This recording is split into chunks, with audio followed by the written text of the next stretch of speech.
What is up, guys? Raid Kackis here. Thank you so much for stopping by, and today we're going to be going over how to farm the new currency Spoils of Conquest as fast and efficiently as possible so you can get that incredible new raid loot. And so, let's get started.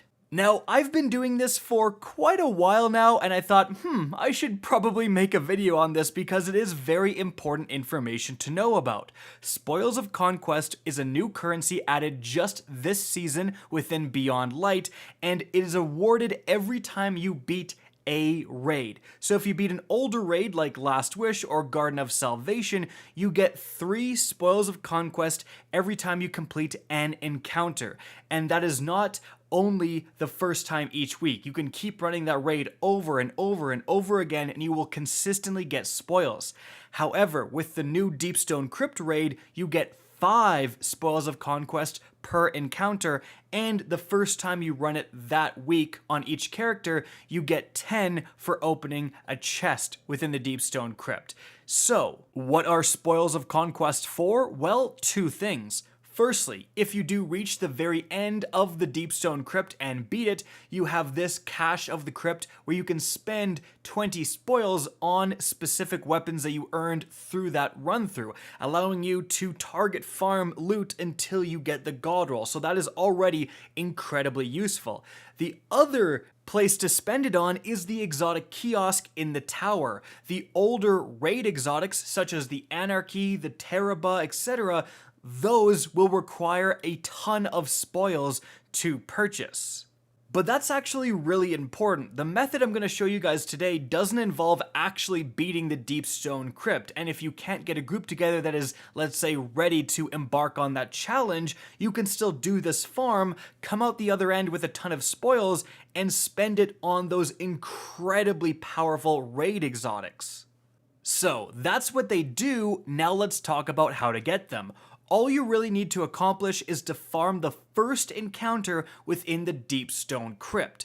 This, if you do it efficiently, and I'm going to talk about a bunch of tips to help you do so, is going to take around 3-ish minutes, and that includes leaving and coming back into the encounter. Now, speaking of that process, be sure to grab a checkpoint. So someone is just going to leave the encounter after it's been started and switch characters and join back in. Once you beat it, then that person goes to their character that they were originally on, and they're going to have the checkpoint. That means you don't have to do the very beginning encounter of the Deep Stone Crypt where you go through the Blizzard on Sparrows, and it just lets you farm this first encounter consistently. Now, in this encounter, the operator is going to have to go to the lower level and shoot the right devices, the right panels, and the scanner has to point out those panels. I would highly recommend, since there is 5 panels on both the dark side and the light side, label them literally from 1 to 5, so that the scanner can simply start on dark, let's say, type in, or just say, hey, dark 3 and 5, and then the operator knows exactly which those panels are. Also, be sure to start the scanner and the operator on opposite sides, because what you can do is, as soon as the scanner sees which ones they are on the dark side, the operator opens the door, and then the operator goes down, whereas the scanner goes to the light side, let's say. And as the operator is getting down and shooting the dark side ones that were already pointed out, the scanner is then finding and then pointing out the light side ones. So you can kind of be doing 2 things at once, rather than waiting for the scanner to find all 4. Just find 2, then go down, and as you're down there, the scanner points out the other 2, right? Now, to do this really efficiently, you're going to have to one-phase the, quote-unquote boss. It's not really a boss, it's a bunch of tubes, essentially.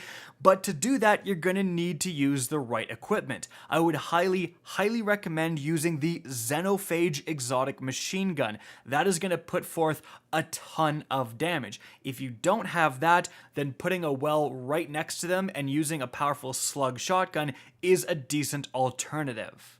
However, when the operator shoots all 4 of the panels, transfers operator up, and then scanner is transferred down, and the operator is like pointing out which tubes to shoot and everything's going well, There are going to be a lot of ads, including some explosive shanks. So another tip I have here is that you can actually stand on these pillars here, throw down a well. You're going to have to scooch over to fit some teammates, but shooting the tubes from here is going to let you just completely ignore those ads and focus on damage output.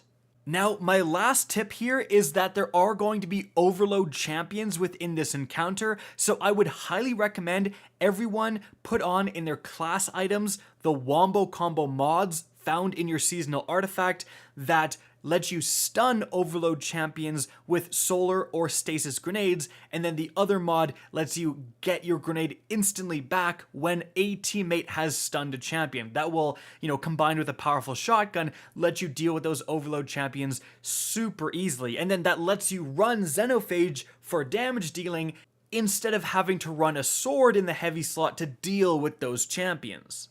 And so guys, that is it for the video. I hope you enjoyed, found this informative, and if you did, please remember to help me out by simply rating and especially sharing this video. If you guys want to see more Destiny 2 content similar to this, don't be afraid to slap that subscribe button. If you want to get in touch with me and keep up to date with the latest channel activity, the best way is to follow me on Twitter at @RickKackis. That's linked in the description down below. Again, I hope you enjoyed the video, and as always, have a good day.